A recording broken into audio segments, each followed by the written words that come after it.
okay, it's okay. See ya. Okay, can everybody please rise for the pledge?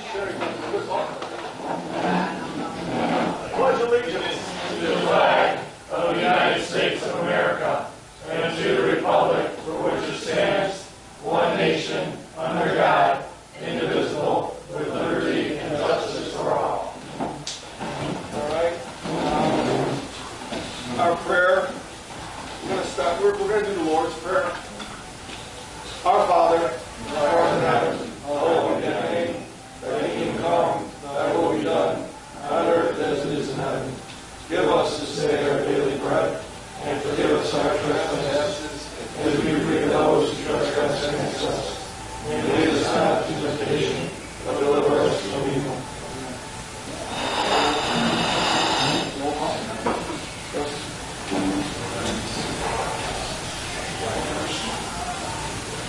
Do the roll call. Precinct 1. Present. Present. Good. Precinct 2. Carpenter. Present. C. Precinct 3. Samuel Klein.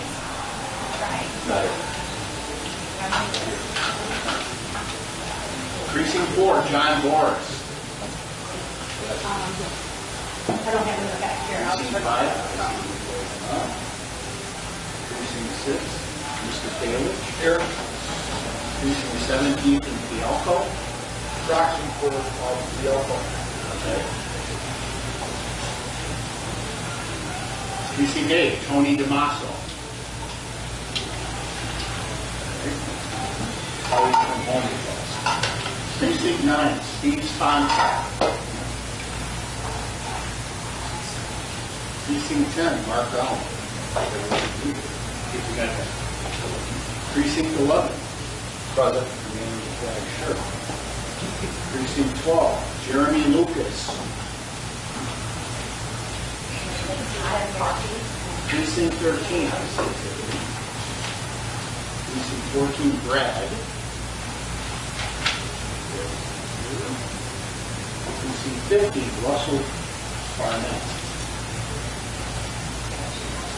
Precinct 16, Dennis Iganich. Precinct 17, Precinct 18, Brenda Wilson. Precinct 19, Christina Clausen. Roll call done, sir. Okay. All right, comments, director's report. All right, as of yesterday, our D2s were filed.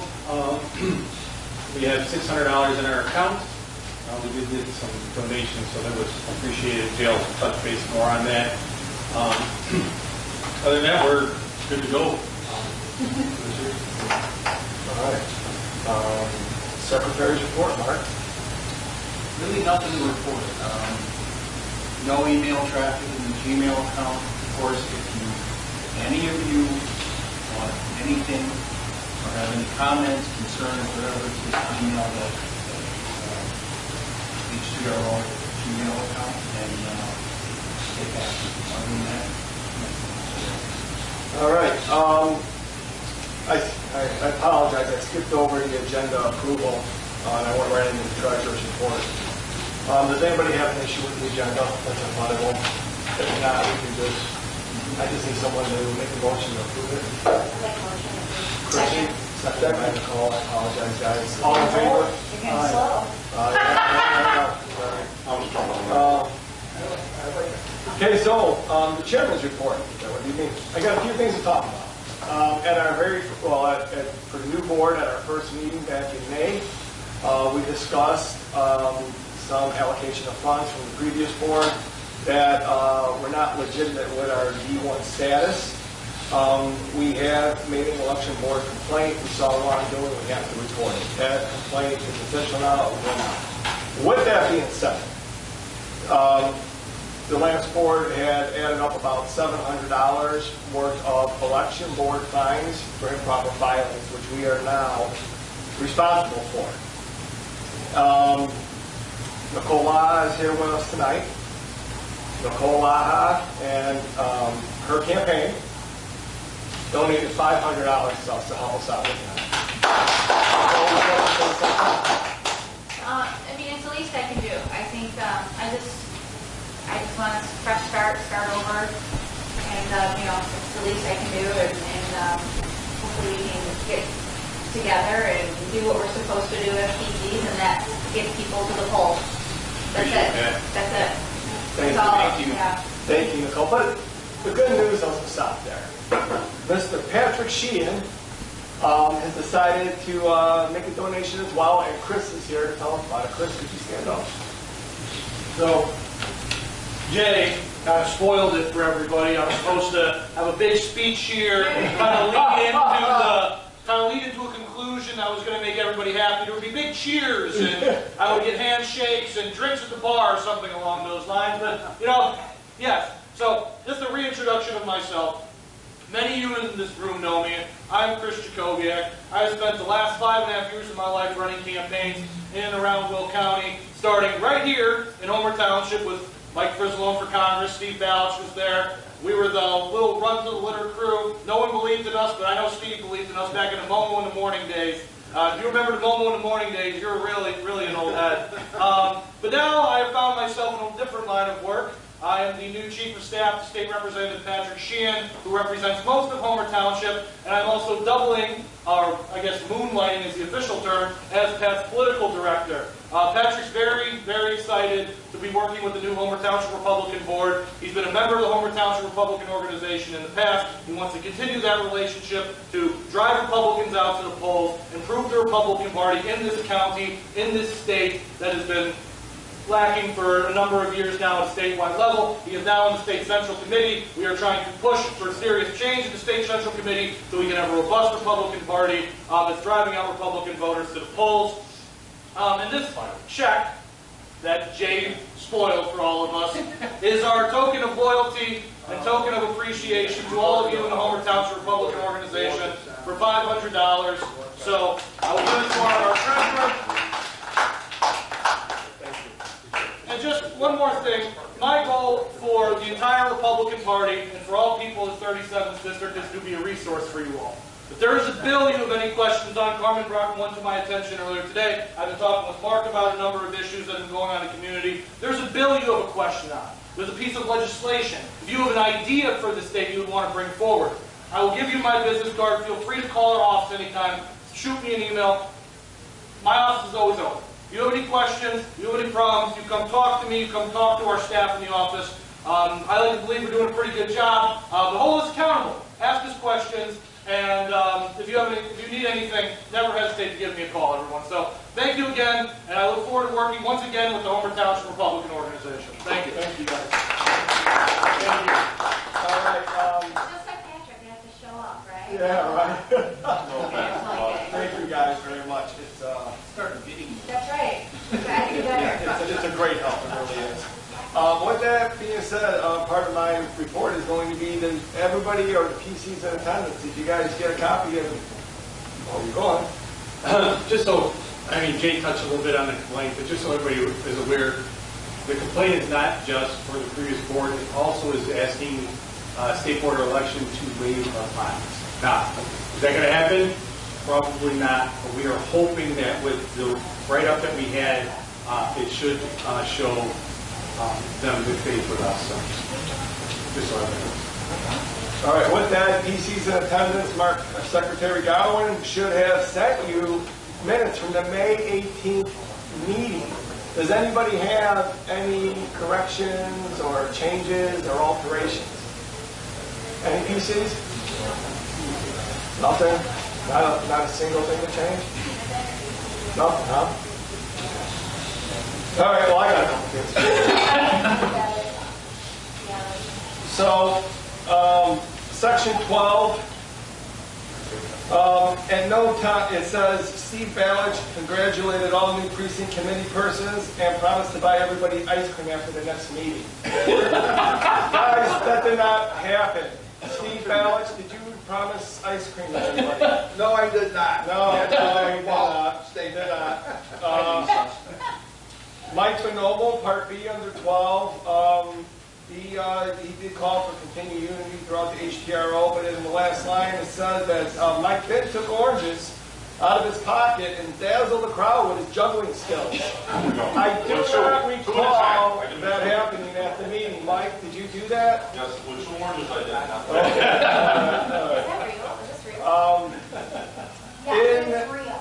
section F, Jeremy Lucas wished all of his fellow precinct committee persons and promised to cook chili for the next meeting. Guys, Jeremy Lucas wasn't even here, and I don't even know if he knows how to cook chili. And then the last thing is Dennis Ivanich enlightened us for 10 minutes on the meaning of his red, white, and blue socks. I do not remember this or recall this at all. We need to strike that from the minutes. Those are the changes that I have. Guys, I know it's funny, and I'm trying to be funny with my humor by it. Okay? Guys, you got to look at this stuff. We are in this together.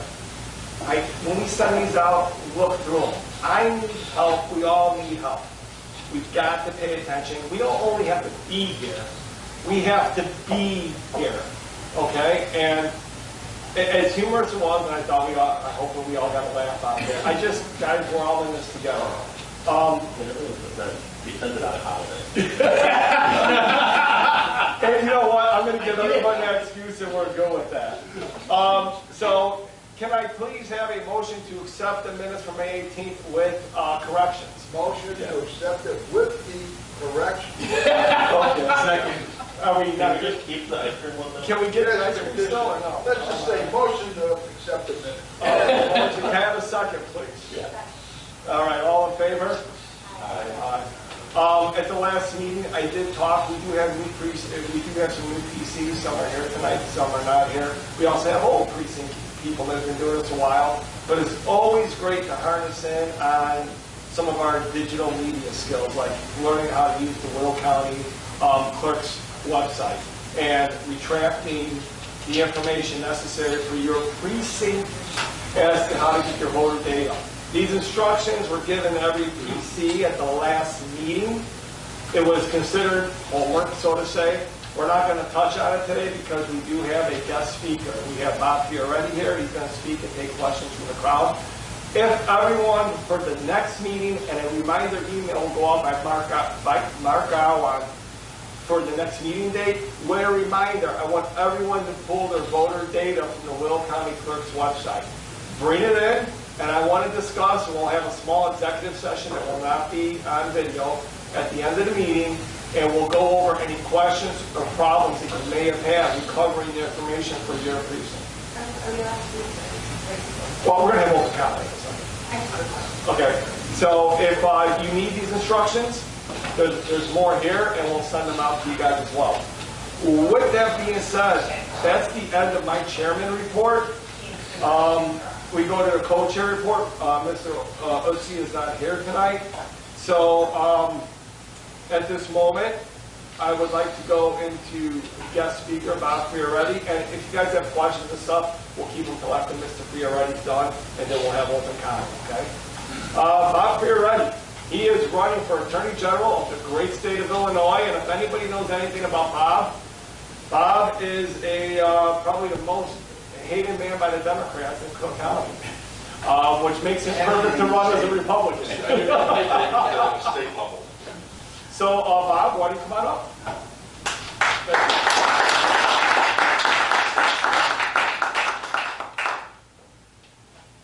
Thank you, Jay. I appreciate it. And thank you, everybody, for being here today. I do want to say thank you to the rep because a year and a half ago or so, I had her speak at a forum for the Chicago Bar Association on anti-human trafficking because she introduces bills on that matter, and she did a terrific job then, but because of the Democrats, they tried to steal it. They didn't have to pass.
General for a variety of reasons. One, I do believe that victims should be represented, not the criminals. Two, to restore the rule of law. And three, to break this whole cycle of crime and corruption. You know, the Democrats seem to have a hold on it. And again, we saw the indictments yesterday down in Champaign County. I was the first to call for the resignation of the state rep and the county clerk down there. And their daughter was indicted about a month before over the same set of circumstances. You know, there is no room for this cycle of crime and corruption that we have in the state. And we see it in the Safety Act, and I'm going to get into some of that in a moment. You know, I had the ability, the knowledge, temperament, and the integrity for this office. And it's a tough office because it's really the most important office in the state and more powerful than the governor. The governor only has one duty: make sure we get a balanced budget. And of course, as we all know, he claims to be a balanced budget, but as soon as he gets passed, it's out of whack.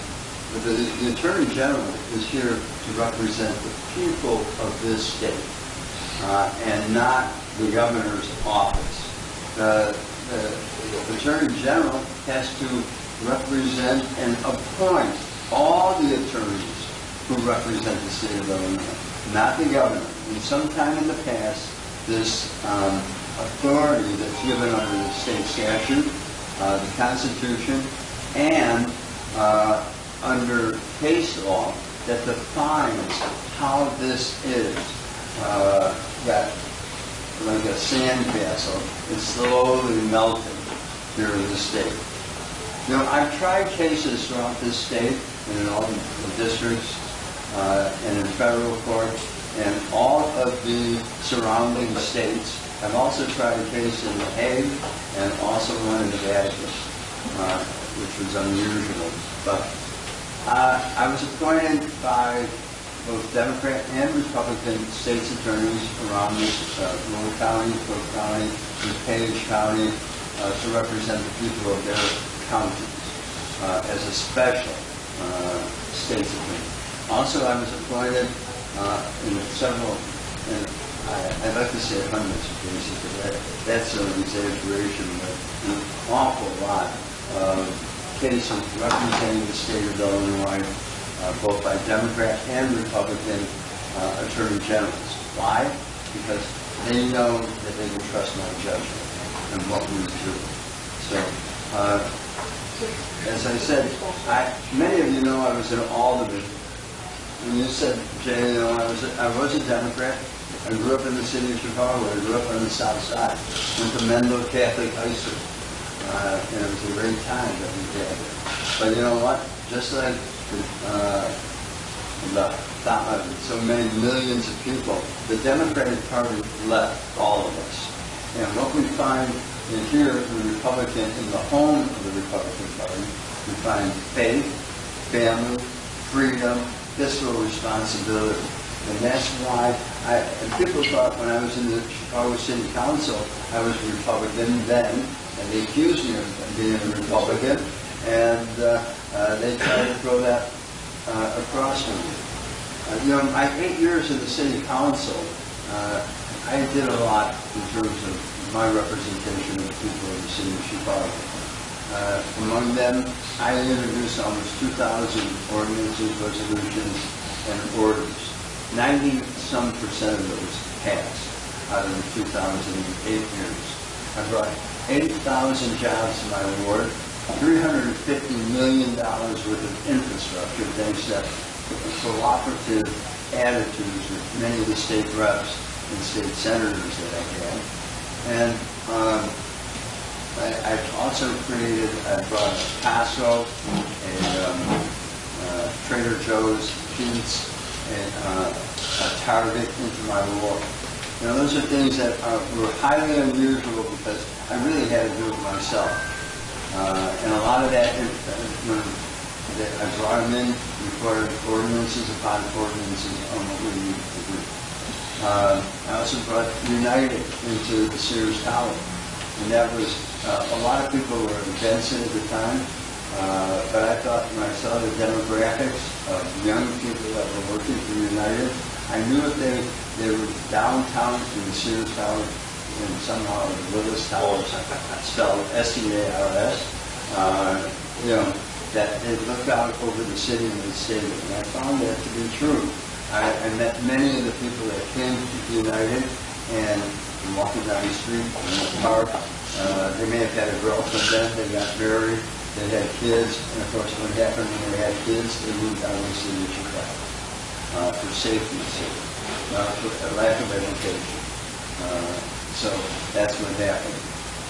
I'm proud of my record as when I served in the city council. I have to also say I made sure we did the right kind of development. And if you look from going straight down Madison all the way up beyond Sacramento, or on McCormick Place, Soldier Field, and around the Sears Tower and beyond, we developed.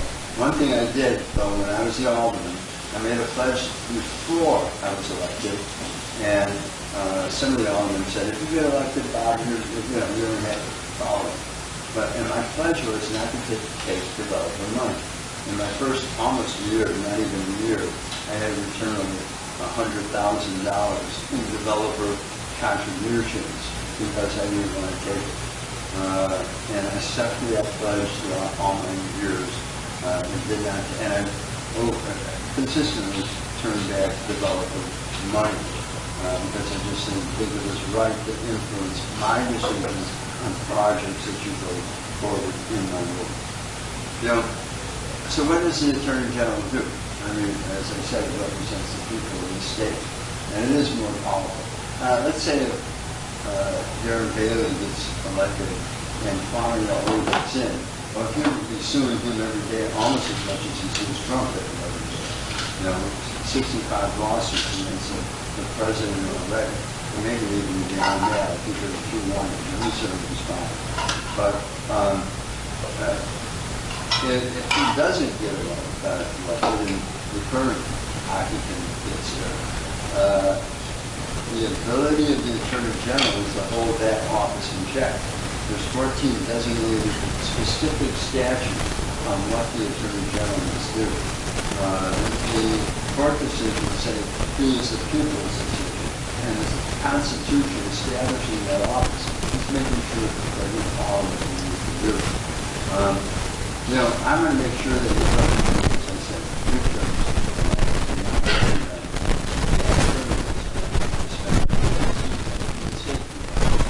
that's number one. Number two, I'm going to make sure that we represent the parents and not that we see happening in the state. Three, I want to make sure the taxpayers are represented and not illegal immigrants in the state. And billions that are poured into the NGOs for those people.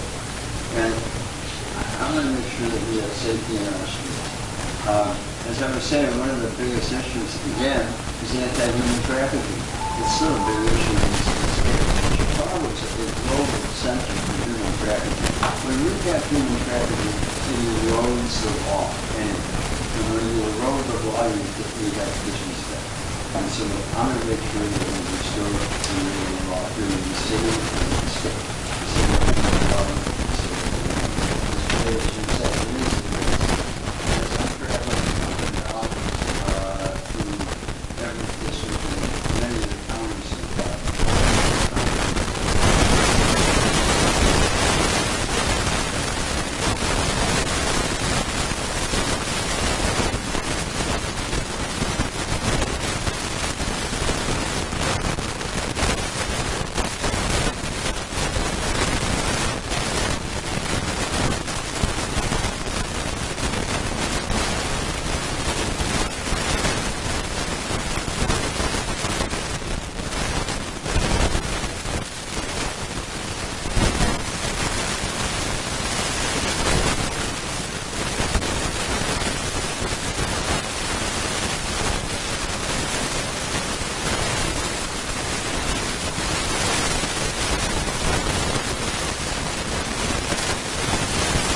said, in 2 weeks. And all that we can recount all the big ones that have left. It's, we have a problem. And the failed negotiations, whether you believe the Bears are going to go to Hammond and do the stay here, whatever Pritzker and the Democrats want to do to avoid more election chaos, is they're going to sell their souls if they haven't already, to make sure the Bears stay here somehow. And whatever tax rates they do. That vote, unfortunately, should have been done 5 years ago when we knew they were going to Arlington Heights and they bought that property then. So, and if they do the state, it's a great win for Indiana, it's a great win for that region, including parts of Chicago that have that will benefit from where Hammond and Chicago touch each other. But I say that, and I want to see them stay here, just like I think we all do. Because despite the fact that it's maybe 11 games that they'll play here in the state, where they'll play 8 plus 9, whatever the number will be, plus the exhibition games, they generate a lot of income for all of us. Taxes, up and down hotel rooms. You know, the city of Chicago has 150 hotels just in the central business district.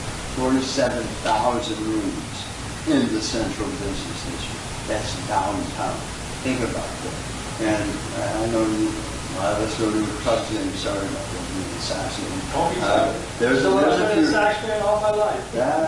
That's a good one. But just bought my fifth generation to Sox. You know, not as many people come from out of state and go to the Sox game as they do the Cubs game. We have to really feel this filled with out of state fans.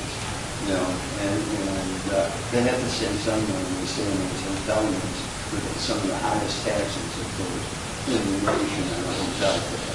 But we've got to change things around, and the only way to change things around, again, is by getting everybody out to vote. Because I'm convinced, and I hear it wherever I go, whenever I'm walking down the street, people are saying, Obama, we're with you, we're with you. And, well, if you're with me, vote for me. Get out and vote November 3rd and 4th. And we need everybody's help. And whether you're, how you spend that treasury, making sure how Carmen gets, you know, he's going to be knocking on doors, Steve is knocking on doors, my substitute survey job will be going around knocking on a few doors too, and everybody else in this room. We need people out there telling people our story about fiscal responsibility, freedom, faith, family values. That's what's going to win this election. And I'm sure that the people in this room are committed to those items for sure, and those values, but we need to go forward. I've got a commission put together by Tom Wenzel. He's former police chief out of Riverside. He's looking at changes in those of you that follow him on the Safety Act, and we can propose. He's coming up with some things at the beginning of September, how we approach that, what's realistic, what's not. I love it when people say, oh, we're going to repeal the whole Safety Act. Well, I don't want it to go, but we can do certain things. And the Attorney General, if we were going to have a strong Attorney General, the items that Kim Fox did and the revolving door that she created in Cook County that is awesome now in a lot of the other areas would not have happened. A strong Attorney General would step in and stop it. And I'm going to be that strong Attorney General on everything that I see that's wrong here in this state. And we sure have a whole host of things because they let things happen all the time. So I'm open for questions, and go ahead, Steve. Well, I'm on the county board, and That I know. so we got solar farms that were told by the state that we actually were told that we're going to be put in jail by our state's attorney because we'll be contempt of court because the judge ordered us to vote yes. And anyone who voted other than yes, they were going to get in trouble. So I voted under duress, and when I did that, I voted in one of the beginning, so a lot of other people voted under duress.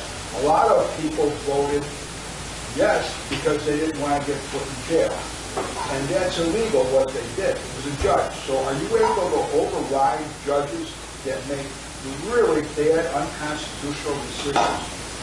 I think the answer is yes, but to hear that story on the fall, that means the judge told you how to move and not use your own discretion and your own ability that you have under the Constitution. Without looking at the order, I would be contesting it. Then our state's attorney had a special meeting telling us that we're going to go to jail if we don't even show up. We can't say abstain, we can't say pass, we can't say anything. We have to say yes.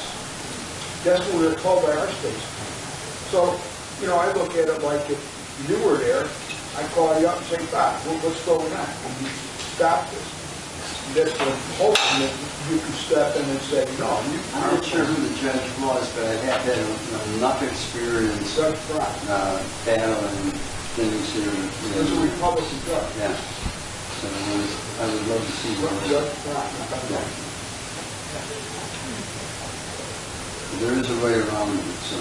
Yeah, we figured it out now. We've been told, at one point I was told that I can't talk to anybody about a land use case on the telephone or go to their house, and we can't discuss anything except what's being said in the public hearing. And, that's baloney. So I told them I want a written legal opinion or I'm going to continue, and they wouldn't give me a written legal opinion. And they keep bringing it up, but I keep doing it. I don't really care. I think it's my constitutional right as a board member to talk to whoever calls me with a problem. So, but that's the kind of garbage we're dealing with. I'm wondering why those that are not on the board can go around and talk about it, but county board members can't. Somehow we got handcuffed there. So, in the wrong way. Absolutely, yeah. There are ways to battle, and I can go on and say what can be done, but we'll talk later. That's why I'm praying to God you get in, you're going to change a lot of garbage. Thanks. You will, I know you, and I know that you great. Yes. I have the unique experience of actually living in your ward when I lived in the South Loop. And I can speak from experience that he was phenomenal. Always present in the community, always really concerned about safety. We lived in the South Loop in a pretty changing time. We saw it change right before our eyes. And we saw him out at a grocery store. He didn't even know who I was. I was out with him when he was probably 3 years old. And we were concerned about our safety. And he stood there and listened to everything we had to say. And to me, a lot of elected officials can stand up here and say everything that they've done and give their long list. But the fact that I was nobody, and you stood there and listened to us was huge for me. So I can speak from experience. That is very treasured these days. So thank you for doing that. And now here we are together. And I wish you the best of luck. And I hope that we can all work for you in our district here. Any other questions for Bob? Mine?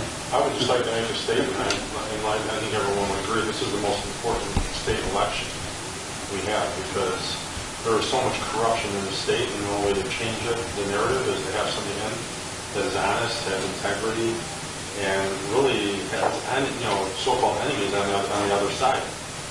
And that will definitely change the narrative in Springfield if you get elected. And again, I think this is the most important election we have in the state. Yeah, let me say, and I know they want to outspend us. Let's not forget, Mr. Dave, in the 2 elections, gave him almost $1 million. He gave him another $73,000 in December. But recently they broke the cap, so I expect them to give him another $1 million soon out of the street campaign funds. Mike Madigan gave him the largest single amount, which was $1 million, that any candidate, statewide candidate ever. He gave him a straight $1 million, plus with all the various committees, about another $3 million. And the Commonwealth Edison people, 23 out of the 25 people who testified, all contributed to his campaign. And while electric bills from Commonwealth Edison have gone up 261%. So, but, and we are analyzing what we need to do with the Commerce Commission in better detail to fight to keep prices down, do rate analysis, and what we need to do to make sure that people are not being forced out of their home by not only the water bills, but by their electric bills. Another question with the lawsuits that, I can't pronounce his name, I really don't care to. He has 63 lawsuits against Trump, right? 57. What does that cost in the state of Illinois, and what is the end game? What is his end game with these lawsuits? What is he trying to accomplish with them? Well, he spoke before the city club recently and said he needed an additional $10 million. That's it. Well, because of the lawsuits, but his budget went up from, I better not say it because it was astronomical in his 8 years. I don't remember the numbers, but it went from double digits to triple digits high, maybe 80 some to 193 billion at one point, and I don't know what this year's budget is. So yes, it's moving on up. We talk about how budgets and people and who gets bought off. This administration wants to buy people, period. And buy, the inner sanctum of his individuals around him, they get paid state salaries, and he gave them all a bonus out of his own fund equal to the amount that they're making by the state of Illinois. So it's an inherent conflict, but the news media does not want to pick that up on what they're doing, number one, and because they're all bought by the committee too, in ads and everything else at this stage. But and I say it's an inherent conflict because the loyalty of people around the office should be to the people in the state of Illinois, and not to the individual. Yeah, I want to put something out loud. So something that I like to focus on a lot, if I go out and talk to people, is how realistic your possibilities are to win a statewide election. And one of the biggest factors is that if you're going to run throughout the state, you've got to get about 30% of the vote in Cook County, right? So could you kind of comment to everybody where you're at in Cook County? Because I think that's a really determining factor of how well you genuinely are doing with people across the state. You're right, John.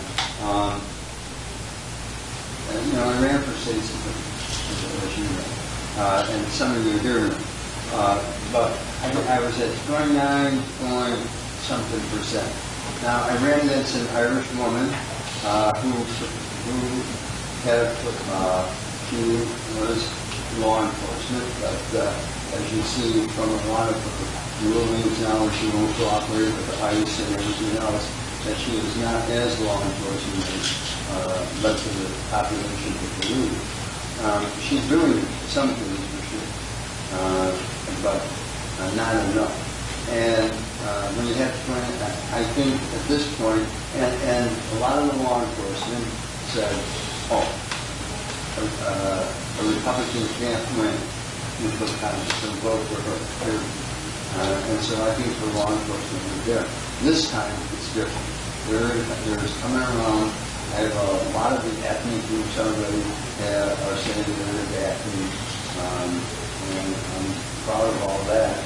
And I hear it daily from them. So I think we're going to get over it. And you're right. You need 30% generally in Cook County. There's only one race in the last 30 years that the Republican did not got 30%. It was just over 30%. And he lost in the general by 0.02%. And that was Tom Cross from that group. So those of you that do know that. It's going to be tough. I think we got it. Even in the last, the state's attorney's years, I was endorsed by Reverend Jesse Jackson on my integrity. I think what I've done in the black community in helping and making sure and giving jobs, opportunity, and really promoting good schools. Because every school in my ward, and I have 47 schools, got $1.2 million. And I found it from state funding and TIP and otherwise, and everybody was impressed with it. Those are the things that, and I created 7 parks, and I even put parks in.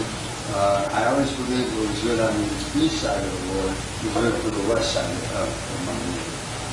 So that everybody has to raise up by the news way. And all those 8,000 jobs, a lot of them were community benefit agreements that we brought and made sure we trained people. And every year, I have a guy who calls me up every year on his anniversary of being hired at Rush because of the 500 jobs that we had when we built that butterfly building that many of you see the names out there on the Eisenhower District. Anybody else have a question about? You were just explaining to him, you need agitators to actually go up there and talk about helping the board out, in other words. Oh, yeah. And that's where the Republican Party doesn't stand forward. They have agitators. We do not. So how can I help Steve out on this case where you said it has to be an outsider that has nothing to do with the board to go on up there and talk? You know, about what he's going through, where the judge said you have to vote because, in all honesty, this is America. And I don't understand that when you were saying, I heard that one before from somebody that's very close to me. And I said, how can I help? Do you have a lawyer that can do anything pro bono or whatever it is? And the girl said no. And what Steve is telling you here is what the Republicans don't do, which the Democrats do have. There's no question about it. I used to be an agitator for them. Is when you go out there and start fighting. I know they can't do anything to you because they'll say, well, this Jew doesn't have any money. How are they going to sue him? But somebody like Steve, how can we help? And say, like myself, if I go up there and I can be an agitator and say, hey, what happened here? How come this vote doesn't count? Or what's going on here? You know, I serve my country. I just want to see the right vote coming out, not picking on somebody from the board. How do you manage that? Well, again, I think the Attorney General's office has much more power than the state's attorney in terms of what happens. I did represent the Sheriff's Department here at one time, too, on a conflict that the state's attorney had in this county. And, you know, if I was the Attorney General and Steve did call me up, we'd come in and say, wait a minute, what's going on here? Because you can't handcuff them into the road. So, and if they didn't file an appeal or whatever, I mean, that's why I said I want to try to see a little bit further about the orders and what happened in the case. I don't think that something, you know, when you're running for Attorney General, you're going to be a lawyer for the people of the state of Illinois. Correct. And I don't want to make rash judgments, but I know where I stand, and I've always stood on these principles of what I said before. You know, going back to Jim Ryan, who I was close to making sure he got elected as Attorney General and trying to get him elected as governor against Robert Orridge.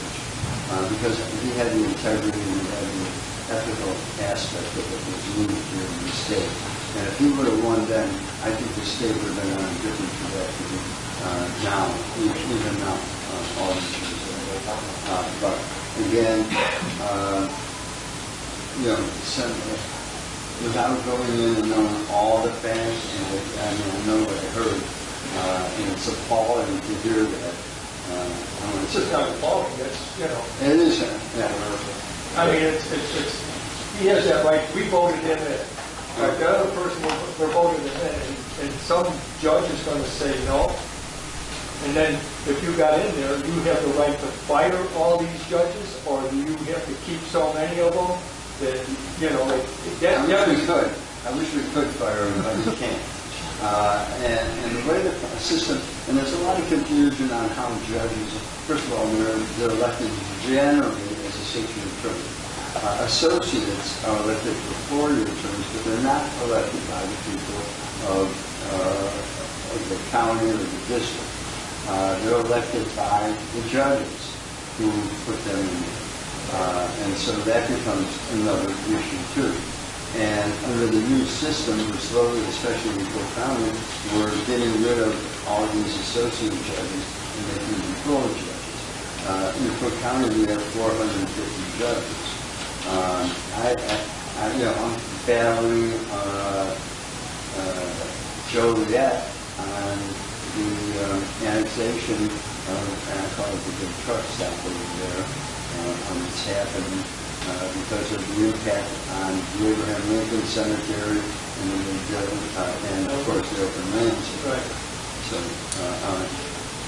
we see, and Manhattan also just recently hired us to help in terms of their process of what needs to be done. Because I know it's hard to get a lawyer to pro bono, to do some of these cases for the Republicans. Very hard. We're not allowed to even have a lawyer. Okay, Bob, I mean, that's... I'm sorry.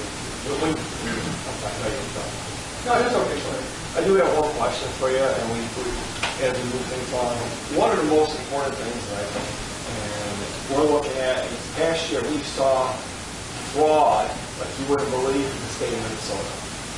Okay, and they're still counting how much it actually is. Now, we've got citizen journalists, and they're in California, they're uncovering the fraud. Their plan is to come here to Illinois, and they said Minnesota is just the tip of the iceberg. As Attorney General, are we going to hold these people responsible, whether they're politicians, whether they're business owners, whoever they are, Attorney General, are we going to hold them accountable? And are we going to see arrests under your office? I'm going to just say yes. Yeah, there we go. But I have to say, one of the authorities that are given to the Attorney General is to review every contract in the state of Illinois. Now, there's thousands of contracts on what happens. And especially when you look at who gets the money and some of these NGOs. The Illinois Immigration and Refugee Group, they received $47 million, I believe, of taxpayer money. And they always had protests, and they had signs up at the protest. Well, we're not paying for the protests. We're paying for what they should be doing in terms of their work. But where's that money going? Those are things that need to be investigated. You're absolutely right. There may never be a reason to raise another tax if we get rid of all of the misuse and all the fraud. Right. And I think, as our rep knows, the Attorney General really has the authority to review every piece of legislation and issue an opinion on it. And if we find things that are unconstitutional and don't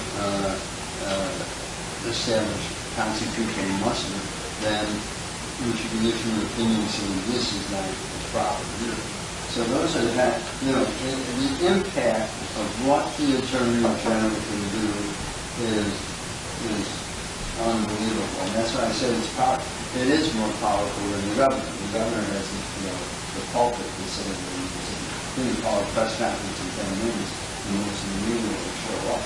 But if we're going to fight to retain what we need to do, we have to do it through this office. And I need your help. I need your vote. I need your support. I need you to tell everybody, Htro. And by the way, the name Htro means little flowers. And those of you that know why I have that name, my grandfather and my dad, they came off the boat legally, and they didn't believe in line jumping.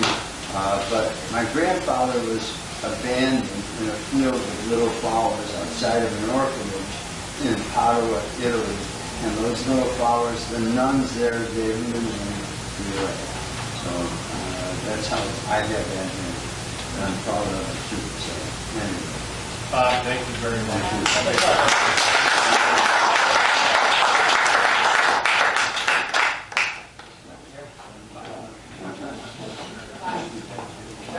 Okay, we have open comment. If anybody has anything to say, if we have any candidates here, now's the time. We're still recording, so it's up to you. Do we have any candidates that want to speak? I'll speak. Carmen Rawls want to speak. Hi, everybody. Got a seat. Oh, Yeah, thank you, everybody. Thank you, Bob. Thanks, everybody. Take care. Wish you the best there. You take All right, Carmen Morella, you have the floor. those of you who don't know me, I'm Carmen Morella. I am the GOP for Will County Treasurer. Thank you very much. I got 95% of my votes in the primary here in Homer Glen. Was a big part of that, and I got to thank you guys for that. I am here because we need volunteers, right? Big part of what our push is we're doing a lot of walking, a lot of door knocking. We actually have a walk this Saturday, July 11th. I can get anybody the details they want. I can share it with Jay. We're out there. We're walking. We got people every weekend walking. We're walking with Beatty's group.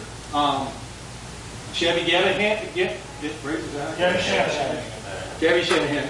Sorry, apologize.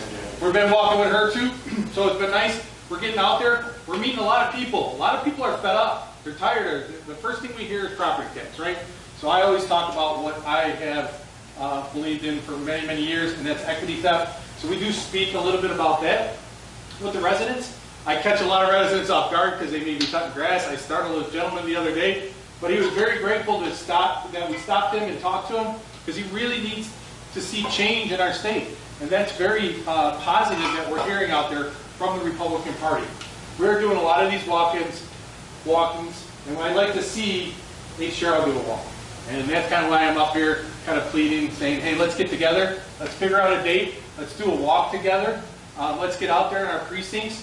You know, we're hitting between 50 to 100 doors sometimes because we're only doing it for a couple hours, but we're breaking it up. So we're doing it from 11 to 1, or we're doing it from 1 to 3 o'clock.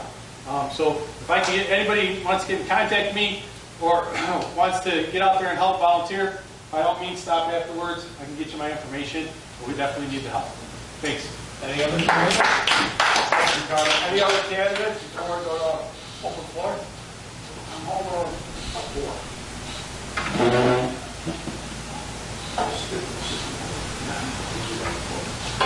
I'm Steve Ballage. I'm from District 4, the Will County Board, and I've been out working it really good. I'm getting a lot of real good feedback. Wherever I go and I give a little talk, I shock the daylights out of everybody because I tell the truth. I don't lie about this stuff.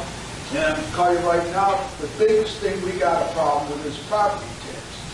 And we have equity theft. That's what Carmen's running on. But when you get all this stuff down, you can figure it out. So the way it works is you have EAB that gets raised up here. Everybody in this room, our lay odds are the value of your house went up, right? Anybody who didn't, I'd be shocked.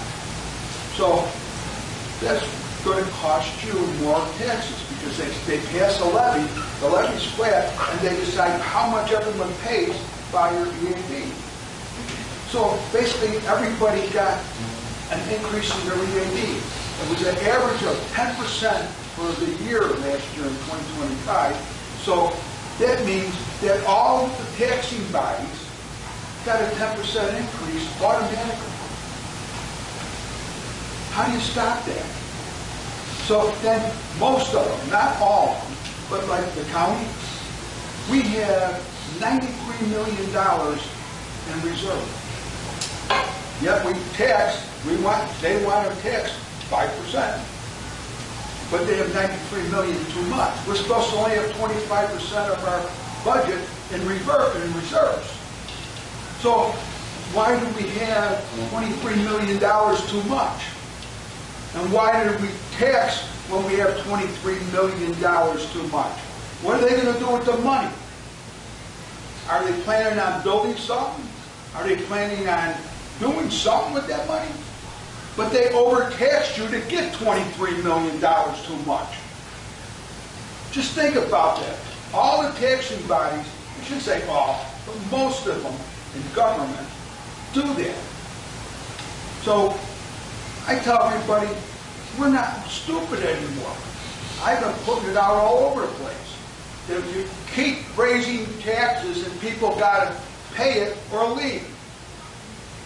And how many people have to pay that stupid tax and go to the grocery store and pay $4 for a pound of hamburger that's on sale that's not even It's not a bad hamburger, but it's 80%. You can't go to the store without paying $100 for a little couple bags. And then you get your tax. And you go, well, why? The government is greedy. And so I told the people last month that are in charge of our budget, our finance directors, that I'm going for minus 10%. And I talked to people, and I got people on my side to go for minus 10%. Because we got to get the people money back. But in reality, if we have minus 10%, and if the EAD goes up to 10% again, you're breaking even. So, you know what? The state is only going to suck it out of us until we fight them. So you got to get out and vote. And vote for people like me, like Bailey, like Bob. Because we're going to say no. And we're going to stand there and fight because we don't really care. I enjoy fighting with them because they think I'm stupid. Well, forget about it. They're the ones that are stupid. Because I figured it out. And they don't like that I figured it out. And they don't like that I am going to make sure that they hear every single finance meeting, minus 10%. Well, anyway, I plan on winning. So God bless everybody in this room. Get out and vote. Get your friends to vote. Thank you, Steve. Okay, any other candidates? If not, PCs, any PC want to say anything? No? No? Anybody from the crowd that's not a PC? We have a limited audience in the middle of July, so. If not, a motion for adjournment? Oh, wait, Andy? No, motion. Motion for adjournment by Andy Fidelski. Second by Carmen Morel, all in favor? Aye. Thank you guys for coming. It was a late night. Come on, guys.